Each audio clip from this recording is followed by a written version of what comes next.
एक बुद्धिमान राजा था। उनका काफी बड़ा साम्राज्य था। उनके राज्य में प्रजा हर संबद्ध थी। राजा के उत्तराधिकारी की तलाश में था।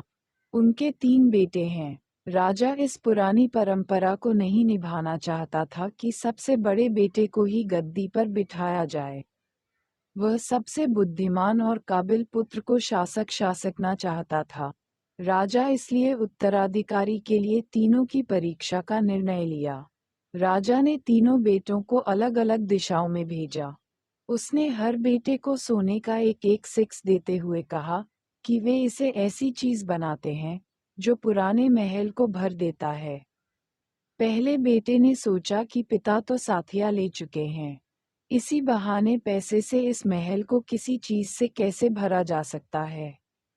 इसलिए वह एक मैखाने में गया, शराब पी और सारा पैसा खर्च किया।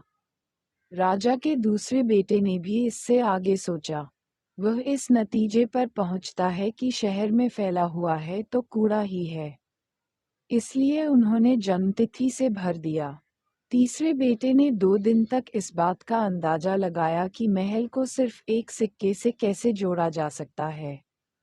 वह प्रत्यक्ष कुछ ऐसा करना चाहता था जिससे पिता की पूरी उम्मीद होती है। उन्होंने मोमबत्तियां और लोबान की बत्तियां और फिर पूरे महल को रोशनी और गंध से भर दिया। इस तीसरे बेटे की समझदारी से खुश होकर राजा ने उसे अपना उत्तराधिकारी बनाया। इस हिंदी कहानी से हमें ये सीख मिलती है कि बुद्धि से कुछ भी पाया जा सकता है।